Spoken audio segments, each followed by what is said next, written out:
Sindhi language authority कहिड़े तरीक़े सां अॻिते प्लैनिंग करे थी डेवलपमेंट हुन में छा आहे न इहो जेको डोमेन आहे या ऐप आहे इहो भिटाई ऐप हिनखे चइजे भिटाई डोमेन चइजे थोरो इन हवाले सां ॿुधायो। सभिनी खां पहिरियां त महिरबानी तव्हांजी इंतिहाई अहम नुक़्तो आहे ऐं घणनि दोस्तनि जे ज़हन में कुझु मुमकिन आहे त सुवाल बि उथंदा हुजनि जी त विटाईपीडिया त अब्दुल माजिद भुरगड़ी इंस्टीट्यूट जो हिकिड़ो प्रोजेक्ट आहे ऐं उहो वरी लैंग्वेज अथॉरिटी त इहा थोरी जेको आहे सो आउं ॻाल्हि वाज़े करे छॾियां त हीअ असां जेको प्रोग्राम हलायूं पिया या इन डोमेन खे अॻिते वधायूं पिया उहो अब्दुल माजिद भुरगड़ी इंस्टीट्यूट जे ई प्लेटफॉर्म तां वधायूं पिया पर छाकाणि त असांजा पाण में मुआदा थियल आहिनि त गॾिजी कमु कंदासीं उन जे करे ही गॾिजी कमु कयूं पिया कि बुनियादी तौर ते हिकिड़ो डोमेन आहे विटाईपीडिया ऐं एॾो काराइतो डोमेन आहे तव्हां ॾिसंदा त लखनि जी रीच आहे हुनजी डेली ऐं पाण पंहिंजी तहक़ीक़ जे लाइ ॾिहाड़ी घटि में घटि 5 खां 7 भेरा इहो डोमेन ज़रूरु विज़िट कंदो आहियां छाकाणि त हुन ते हिकु त तमामु घणा रिसाला मौजूदु आहिनि ऐं रिसालनि जा जेको आहे सो उहो टेक्स्ट मौजूदु आहिनि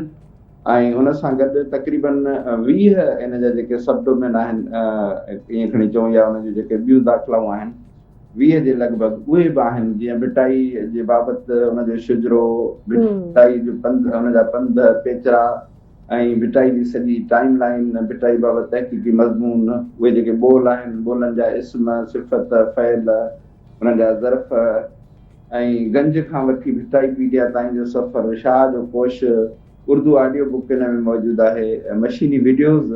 इन में मौजूदु आहिनि त तमामु घणो कुझु हिन डोमेन ते मौजूदु आहे तव्हां जॾहिं विज़िट कंदा त तव्हांखे तमामु घणी ख़ुशी थींदी हिकिड़ो ई बैत तव्हां बैत छा बल्कि लतीफ़ साईं जो को बि हिकिड़ो लफ़्ज़ तव्हां हुन में जीअं दाख़िल कंदा त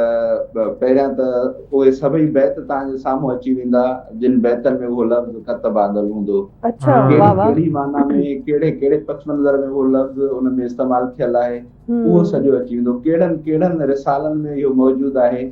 उहो तव्हांखे साम्हूं अची वेंदो एसी ताईं जो वरी तव्हांखे हिकिड़ी कैलकुलेशन करे ही जेका सो इन पोर्टल ते कैलकुलेशन मिलंदी त ही केतिरनि रिसालनि में मौजूदु आहे माना केतिरनि रिसालनि में ही लफ़्ज़ या ही बैत मौजूदु आहे